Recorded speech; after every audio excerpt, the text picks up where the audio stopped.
Hi, welcome back. Today Kayla and I are putting seaweed into our garden.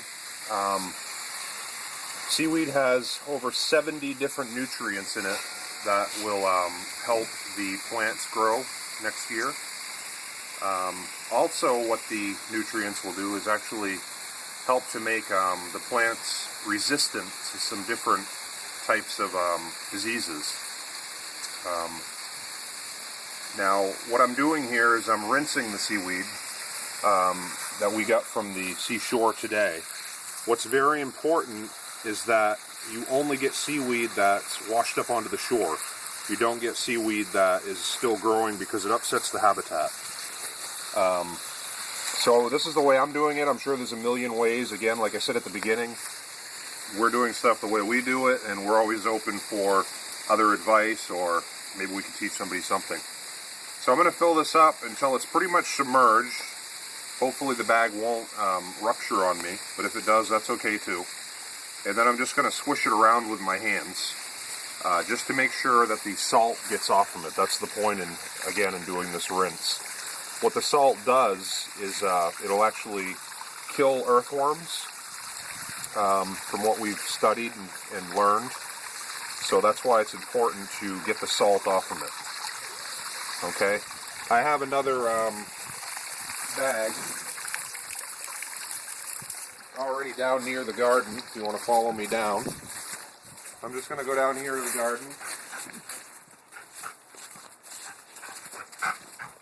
And our garlic is over there. I forgot to mention it when we were doing the garlic in the last video, that after you get the garlic planted, you cover it with a thin layer of leaves, which we've done over there.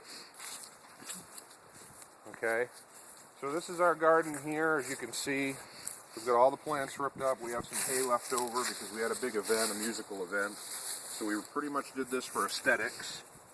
Had all this hay in here. Better to use straw. Better to use straw, yeah. And what's the reason for that again, Kayla? Because the hay has too many weed seeds. So that if you use hay, it can actually create weed seeds. So that makes basically more of a problem. More of a problem, yeah. Things grow, and it's not fun to weed. So just to show you, I'm not going to get into the rototilling part because everybody knows how to rototill.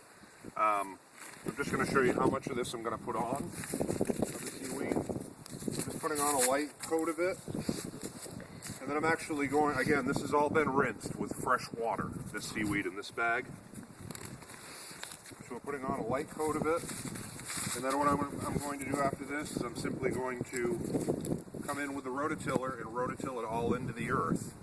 Over the winter, with the snow on it and things like that, it'll basically rot underneath the earth, which will start the nutrient-giving process of it. And then next year, I will rototill again once the cow manure arrives, and we should have some really good soil. So, thank you for watching the seaweed portion fertilization, and I'll be back with another video, and Kayla will too, and Lyle will too, sometime soon. Bye.